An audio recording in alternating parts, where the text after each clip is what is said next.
Good morning students, welcome you all. जैसा कि हमने जो प्रीवियस वीडियो पढ़ी थी, हमने पार्ट नंबर 3 पढ़ा था। उसमें हमने दो मॉडल्स पढ़े थे। कौन कौन से दो एटॉमिक मॉडल्स कौन कौन से पढ़े थे? एक पढ़ा था थॉमसन का और दूसरा पढ़ा था रदरफोर्ड का। ठीक है, अब जो हमको नेक्स्ट मॉडल पढ़ना है वो पढ़ना है हमको बोर मॉडल के बारे में। तो हम स्टार्ट करें। दिया हुआ है हमको यहाँ पे बोर का परमाणु मॉडल, ठीक है, और उसकी सीमाएं। रदरफोर्ड के नाभिकीय परमाणु मॉडल से प्राप्त जानकारी परमाणु के स्थायित्व, स्पेक्ट्रम तथा इलेक्ट्रॉन वितरण का पूर्ण प्रकाश नहीं डाली गई थी। रदरफोर्ड ने क्या करा था? ये तो जरूर बताया था कि हमारा जो सेंटर पार्ट जो होता है हमारे एटम का, वो तो होता है कि वो पॉजिटिव चार्ज होता है, पर उन्होंने परमाणु के स्थायित्व, स्पेक्ट्रम तथा इलेक्ट्रॉन के वितरण, इसके बारे में भी कुछ खास जानकारी नहीं दी थी। तो उस मॉडल को और अच्छे से प्रस्तुत किसने किया? बोर ने किया था। इसके निरंतर प्रयासों के फलस्वरूप अनेक अनुसंधान हुए तथा अनुसंधानों से प्राप्त परिणाम के आधार पर महत्वपूर्ण सिद्धांत प्रस्तुत किए गए। यानी रदरफोर्ड के मॉडल को आगे ले जाने का काम किसने किया? बोर ने किया। किस तरह से? द्रव्य के साथ विकिरण के अन्योन क्रियाएं के अध्ययन से प्राप्त परिणामों ने परमाणुओं तथा अणुओं की संरचना से संबंधित महत्वपूर्ण भूमिका अदा की। बोर ने निम्न दो तथ्यों के आधार पर रदरफोर्ड के परमाणु मॉडल में सुधार किए। तो इन्होंने किस बेस पे अध्ययन किया हमारे एटम का, यानी जो हमारा परमाणु है उसका? एक तो द्रव्य के और साथ में उसके विकिरण में। इन दोनों के बेसिस पे क्या करा उन्होंने? अध्ययन करते हुए क्या करा? एक नया एटॉमिक मॉडल यानी नया परमाणु मॉडल दिया, जो किस पे बेसिस था? विद्युत चुंबकीय विकिरण का द्वैत व्यवहार। किस किस पे उन्होंने एक्सप्लेन किया? कौन कौन से मॉडल जो थे? एक तो क्या? विद्युत चुंबकीय विकिरण का द्वैत व्यवहार, और दूसरा परमाणु स्पेक्ट्रम में संबंधित प्रायोगिक परिणामों जो परमाणु में इलेक्ट्रॉन ऊर्जा की निश्चित ऊर्जा पर आधारित है। यानी इन दोनों के बेसिस पर रदरफोर्ड की जो परमाणु मॉडल था उसमें क्या किया गया? चेंज किया गया। इस सिद्धांत की व्याख्या करने के लिए पहले कुछ पदों तथा निम्न तथ्यों को समझना आवश्यक है, क्योंकि इस सिद्धांत को स्पष्ट करने में सहायक है। यानी इन दोनों के बेसिस पर किस तरह से बोर ने मॉडल दिया, उसको समझने से पहले हमको कुछ और चीज़ें समझनी होगी। तो हम स्टार्ट करें। सबसे पहले जो हमको देखना है वो देखना है प्रकाश की प्रकृति के बारे में। यानी जो हमारी लाइट होती है यानी प्रकाश होता है, उसकी प्रकृति कैसी होती है? प्रकाश एक ऐसी ऊर्जा है जो निर्वात में चलती है। यानी लाइट जो होती है उसके लिए कोई माध्यम की आवश्यकता नहीं होती है। यानी लाइट को अगर आप बिना निर्वात में यानी निर्वात में जहाँ पे वायु नहीं है तो भी ऑन करोगे तो भी लाइट तो पास हो सकती है। इसके विभिन्न रूप जैसे दृश्य प्रकाश, पराबैंगनी, अवयव प्रकाश की निर्वात में भी चलते हैं। यानी निर्वात में भी चलते हैं। अगर यहाँ पे कहीं भी वायु नहीं है तो भी अगर हम प्रकाश देना चाहें तो प्रकाश में ये सारे प्रकाश क्या कर सकते हैं? निर्वात में भी चल सकते हैं। इन सभी प्रकार के प्रकाश में विद्युत चुंबकीय विकिरण होती है। ये सारे जो प्रकाश हमने पढ़े ये सारे क्या होती है? इसमें विद्युत चुंबकीय विकिरणें पाई जाती है, जिनकी गति 3 × 10⁸ मीटर पर सेकेंड होती है, और इनकी जो स्पीड होती है वो लगभग इतनी होती है। किंतु तरंगदैर्घ्य व आवृत्ति भिन्न भिन्न होती है। ये सारी जो लाइट्स है उनकी स्पीड तो समथिंग इतनी होती है, और उनकी जो तरंगदैर्घ्य होती है और उनकी जो आवृत्ति होती है वो क्या होती है? अलग अलग होती है। तो तरंगदैर्घ्य और आवृत्ति क्या क्या होती है उसके बारे में हम आगे पढ़ने वाले हैं। तरंगदैर्घ्य की डेफिनेशन क्या होती है, आवृत्ति की डेफिनेशन क्या होती है, उससे पहले हमको इस सिद्धांत में बताया क्या उसके बारे में पढ़ लें। प्रकाश में व्यतिकरण तथा विवर्तन जैसे गुण पाए जाते हैं जो यह प्रदर्शित करते हैं कि प्रकाश की प्रकृति तरंगी होती है। अब व्यतिकरण और विवर्तन क्या होता है? तो व्यतिकरण और विवर्तन को कुछ इस तरह से देख सकते हैं।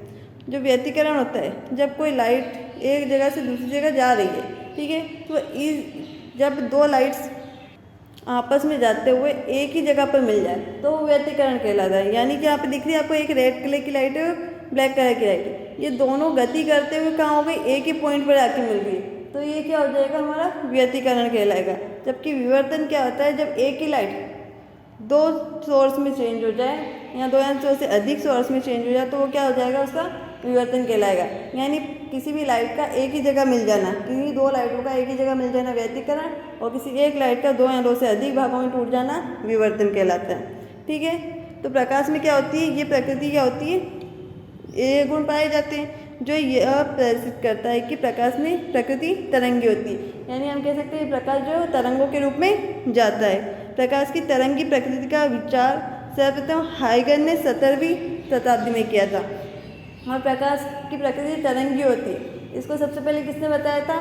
हाइगर ने बताया था।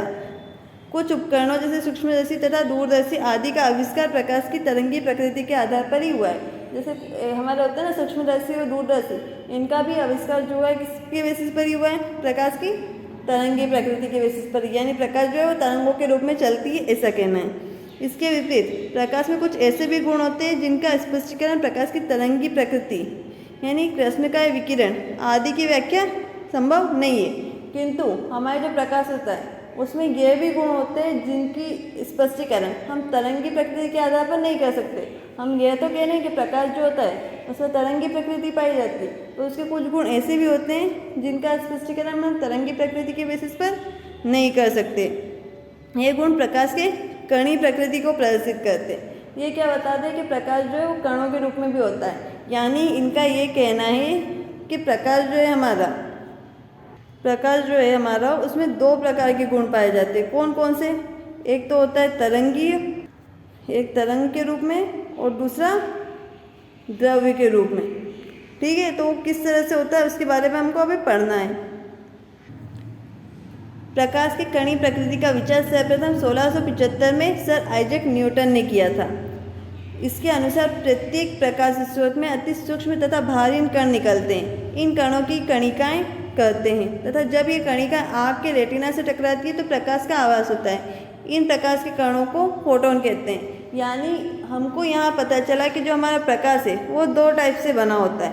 एक तो होता है कि वो तरंगों के रूप में भी पाया जाता है, दूसरा ये है कि वो क्या होता है कणों के रूप में भी पाया जाता है। किसने कहा कि प्रकाश तरंगों के रूप में होता है? ऐसा किसने कहा था?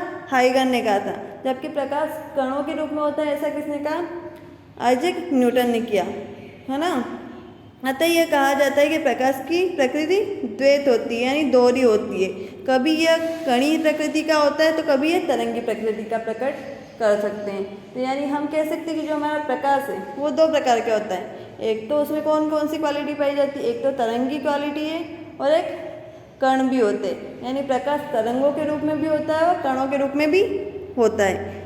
ठीक है, तो हमको समझ में आ गई कि प्रकाश की प्रकृति। तो प्रकाश की प्रकृति कैसी होती है? तो हम कह सकते हैं प्रकाश की प्रकृति द्वैत होती है, या फिर ऐसा कह सकते हैं दोहरी हो सकती है ना। इतना क्लियर हुआ। अब जो नेक्स्ट डे देखा है हमको वो दे रखा है विद्युत चुंबकीय तरंगों के बारे में।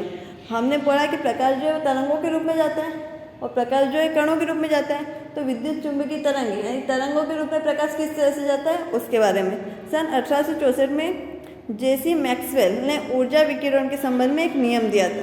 किसने? जेसी मैक्सवेल ने दिया था ऊर्जा के विकिरणों के संबंध में नियम। इस नियम के अनुसार किसी उच्च आवृत्ति वाली प्रत्यावर्ती धारा में से विकिरणों के रूप में ऊर्जा उत्सर्जित होती है जो एक प्रकार की तरंगों के समान होती है। इस प्रकार के वेग प्रकाश के वेग के समान होता है। ये तरंगे विद्युत तथा चुंबकीय क्षेत्रों में दोलन के कारण उत्पन्न होती है, इसलिए इन्हें विद्युत चुंबकीय तरंग कहते हैं। यानी इनका कहना था कि जब कोई एक अल्टरनेट करंट जा रहा है ना, प्रत्यावर्ती धारा यानी अल्टरनेट करंट जा रहा है, तो उसमें से क्या होती है? कुछ विकिरण उत्सर्जित होती है। ठीक है, विकिरण जो विकिरण उत्सर्जित होती है वो किस रूप में उत्सर्जित होती है? ऊर्जा के रूप में उत्सर्जित होती है, जो इस प्रकार की तरंगों के समान होती है। वो किस प्रकार की तरंगों के समान होती है कि इनका वेग जो होता है वो तो प्रकाश के वेग के समान होता है, किंतु ये साथ ही साथ ये क्या करती है? तरंगे क्या करती है? जो विद्युत क्षेत्र होता है तथा चुंबकीय क्षेत्र होता है उनकी क्या होती है? दोलन के कारण उत्पन्न होती है, इसलिए इन्हें विद्युत चुंबकीय तरंग कहते हैं। इनको विद्युत चुंबकीय तरंग कहने का कारण ये क्योंकि विद्युत क्षेत्र तथा चुंबकीय क्षेत्र में दोलन के कारण उत्पन्न हुई है। इनकी क्वालिटी क्या? कि इनका वेग जो होगा वो प्रकाश के वेग के समान है। और किस वजह से उत्पन्न हुई है? जो प्रत्यावर्ती धारा थी उसमें जो विकिरण के रूप में ऊर्जा उत्सर्जित होती है उनसे ये बनी हुई है। ठीक है, तो इनको क्या कहते हैं? विद्युत चुंबकीय तरंग कहते हैं। कुछ इस तरह से, जैसे कोई अल्टरनेट करंट दिख रहा है आपको, तो ये क्या कर रही है? जो विद्युत चुंबकीय तरंगी रहेगी ये क्या करेगी? जो हमारा मैग्नेटिक फील्ड है और इलेक्ट्रिक फील्ड है उसके क्या करेगी? लंबवत क्षेत्रों में क्या करेगी? दोलन करेगी। इन तरंगों में विद्युत तथा चुंबकीय क्षेत्र एक दूसरे के लंबवत रहते हैं। वो ये दिख रहा है विद्युत क्षेत्र यहाँ है, चुंबकीय क्षेत्र यहाँ है, यानी एक दूसरे के क्या है? ये लंबवत है। अतः ये दोनों तरंगे, दोनों क्षेत्र तरंग की दिशा के भी लंबवत होते हैं। साथ ही ये दोनों क्षेत्र दिख रहे हैं आपको, तरंग ये जा रही और इसकी दिशा के भी क्या है, लंबवत है। विद्युत चुंबकीय तरंगे निर्वात में गति कर सकती है। अब जो विद्युत चुंबकीय तरंगे होती है वह निर्वात में गति कर सकती है। तो हम कह सकते हैं विद्युत चुंबकीय तरंगे एक तरह से किसी प्रकाश की बात कर रहे हैं। पहली बार मैक्सवेल ने बताया कि प्रकाश तरंगे दोलनमय किंतु चुंबकीय व्यवहार प्रदर्शित करती है। यानी जो प्रकाश की किरणें जो होती है, प्रकाश की तरंगे होती है, वो विद्युत तथा चुंबकीय व्यवहार दोनों प्रकार के व्यवहार प्रदर्शित करती है। तो इस तरह से हमको पता चला विद्युत चुंबकीय तरंगे कैसी होती है। वह तरंगे जो विद्युत क्षेत्र तथा चुंबकीय क्षेत्र के दोलनों से बनी होती है। साथ ही इनका वेग जो होता है प्रकाश के वेग के समान होता है। ये सारी किरणें क्या कहलाती है, विद्युत चुंबकीय किरणें कहलाती है। अब विद्युत चुंबकीय किरणों के क्या क्या एग्जाम्पल हो सकते हैं, जैसे हुआ दृश्य प्रकाश किरणें हुई, अवरक्त किरणें, पराबैंगनी, गामा, एक्सरे, रेडियो किरणें आदि सभी क्या होती है, विद्युत चुंबकीय तरंगे या विद्युत चुंबकीय विकिरणें होती है। इसमें दृश्य प्रकाश की किरणें वे होती है जिसमें उपस्थित हम वस्तुओं को आंखों से देख सकते हैं। और इसमें दृश्य प्रकाश किरणें क्या होगी, वे किरणें जिससे हम क्या कर सकते हैं, किसी वस्तु को देख सकते हैं। अब हमने पढ़ा था कि जो हमारी तरंगे होती है उसमें क्या होते हैं, अलग अलग गुण होते हैं। उसका तरंगदैर्घ्य होती है, उसका आयाम होता है, उसकी आवृत्ति होती है। तो उनकी डेफिनेशन क्या क्या होती है उसके बारे में पढ़ लेते हैं। तो सबसे पहले दे रखी तरंग, जिसे हम कहते हैं वेवलेंथ। किसी तरंगदैर्घ्य के दो निकटतम शीर्ष शिखर बिंदु या निम्नस्थ बिंदु के मध्य की दूरी को क्या कहते हैं, तरंगदैर्घ्य कहते हैं। यानी एक तरह से क्या है, तरंगदैर्घ्य क्या हो गई, एक तरह से लंबाई होती है किसकी, किसी भी तरंग के दो निकटतम शीर्ष बिंदु की। यानी एक तरह से हम कह सकते हैं कि ये कोई तरंगदैर्घ्य है तो इनके बीच की जो दूरी होगी वो क्या हो जाएगी, हमारी तरंगदैर्घ्य कहलाएगी। ठीक है, तरंगदैर्घ्य को किस में, मीटर में, सेंटीमीटर में, एंगस्ट्रॉम में इकाइयों द्वारा मापा जा सकता है। और एक एंगस्ट्रॉम बराबर 10⁻⁸ सेंटीमीटर और 10⁻⁻10 मीटर के बराबर होता है। यानी हम तरंगदैर्घ्य को इन तीनों में माप सकते हैं। तरंगदैर्घ्य क्या होती है, किसी तरंग के दो निकटतम शिखर बिंदुओं या निम्नस्थ बिंदुओं के बीच की दूरी होती है। या तो हम कह सकते हैं कि इन दोनों के बीच की दूरी, या फिर इन दोनों के बीच की दूरी जो होगी वो हमारी क्या हो जाएगी, तरंगदैर्घ्य कहलाएगी। ठीक है, शिखरतम और निम्नस्थ बिंदु के बीच की दूरी होती है तरंगदैर्घ्य। उसके बाद दे रखी आवृत्ति, यानी जिसे फ्रिक्वेंसी कहते हैं इंग्लिश में। किसी तरंग की निश्चित बिंदु पर से 1 सेकंड में जितनी बार गुजरती है उस संख्या को उस तरंग की आवृत्ति कहते हैं। आवृत्ति क्या होती है, जो तरंग है हमारी कोई एक निश्चित बिंदु है उससे कितने सेकंड में वो गुजरती है। यानी एक तरह से उसके जाने की, उसके चलने की चाल जो होती है वो कितनी है, वो उसकी क्या कहलाती है, आवृत्ति कहलाती है। उस संख्या को तरंग की आवृत्ति कहते हैं। इसे कैसे प्रदर्शित करते हैं, न्यू से प्रदर्शित करते हैं। इसकी इकाई साइकिल प्रति सेकंड भी होती है। साथ में इसको हर्ट्ज में भी डिफाइन करते हैं। यानी क्या है आवृत्ति, यानी कोई मान लें हम ये एक निश्चित बिंदु है, ठीक है, तो यहाँ से होते हुए जो हमारी तरंग है वो जितनी बार निकलेगी, ठीक है, यानी यूँ चलते हुए तरंग जा रही है तो यहाँ जिस पॉइंट से जितनी बार वो गुजरेगी तो वो उसकी क्या कहलाएगी, उसकी आवृत्ति कहलाएगी। जितने सेकंड में जाकर वो गुजरती है वो उसकी क्या हो जाएगी, आवृत्ति कहलाएगी। और इस संख्या को क्या कहते हैं, तरंग की आवृत्ति कहते हैं। जो आवृत्ति है उसको न्यू में साथ ही साथ हर्ट्ज में भी क्या कह सकते हैं, हम नाप सकते हैं। यानी उसकी ये दोनों इकाई होती है। उसके बाद हमको पढ़ना है वेग के बारे में। वेग क्या होता है, यानी किसी तरंग के 1 सेकंड में चली गई दूरी उसका वेग कहलाता है। तरंग द्वारा 1 सेकंड में जितनी दूरी तय करी जाएगी वो उसका क्या हो जाएगी, वेग कहलाएगी। जो तरंग दे रही थी वो क्या थी, उच्चतम तथा निम्नतम बिंदुओं के बीच की दूरी। और जो आवृत्ति थी वो क्या थी कि एक बिंदु से कोई तरंगदैर्घ्य कितने सेकंड में जा रही है ना, वो उसकी क्या कहलाएगी, आवृत्ति कहलाएगी। जैसे यहाँ पे दिख रहा है आपको, तरंगदैर्घ्य आवृत्ति तथा वेग में निम्नलिखित संबंध होता है। तो तरंगदैर्घ्य आवृत्ति और वेग में क्या संबंध होता है, जो वेग जो होता है वो उसकी आवृत्ति तथा तरंगदैर्घ्य के मल्टीप्लाई के बराबर होता है। यानी हम कह सकते हैं अगर हमको किसी तरंग की क्या निकालनी हो, आवृत्ति निकालनी है, तो हम उसके वेग को उसके तरंगदैर्घ्य से डिवाइड करके हम क्या कर सकते हैं, आवृत्ति पता कर सकते हैं। किस तरह से दिख रही है आपको, एक तरह से तरंग चलती हुई है ना। तो इसमें क्या हो जाएगा, जो दोनों मेन पॉइंट से हमने क्या पढ़ा, सबसे पहले तरंगदैर्घ्य पढ़ा था, उसमें क्या होता है निम्नतम या उच्चतम बिंदुओं के बीच की दूरी क्या होती है हमारी, तरंगदैर्घ्य होती है। तरंगदैर्घ्य को किससे रिप्रेजेंट करते हैं, ये होता है लेमड़ा का साइन, इससे रिप्रेजेंट करते हैं। उसके अलावा जो हमने क्या पढ़ा, उसके बाद कोई की डेफिनेशन पढ़ी थी, आवृत्ति की पढ़ी थी, उसके बाद वेग की पढ़ी थी। तो इस तरह से हमने ये क्या देख लिया। अब जो नेक्स्ट है वो दे रखा है हमको तरंग संख्या। तरंग संख्या क्या होती है, प्रति इकाई लंबाई में तरंगदैर्घ्य की संख्या तरंग संख्या कहलाती है। यानी कोई इतने ले रहे हैं तो इस इकाई में कितनी तरंगदैर्घ्य की जो संख्या होगी वो उसकी क्या कहलाएगी, तरंग संख्या कहलाएगी। यानी सीधी बात, जो तरंगदैर्घ्य उसकी संख्या जो टोटल गिन लेंगे वो हमारी क्या कहलाएगी, तरंग संख्या कहलाएगी। पर किसमें, प्रति इकाई लंबाई में। ठीक है, यह भी व्यक्त तरंगदैर्घ्य प्रतिलोम के बराबर होती है।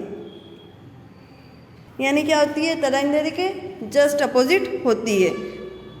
और इसे कैसे प्रदर्शित करते हैं, म्यू डैश से प्रदर्शित करते हैं। उसका मात्रक क्या दे रखा है, सेंटीमीटर इन्वर्स होता है। तरंगदैर्घ्य का मात्रक क्या होता है, सेंटीमीटर होता है। क्योंकि तरंगदैर्घ्य का इन्वर्स, इसलिए इसका मात्रक क्या होता है, सेंटीमीटर इन्वर्स होता है। ठीक है, इस तरह से हो गया।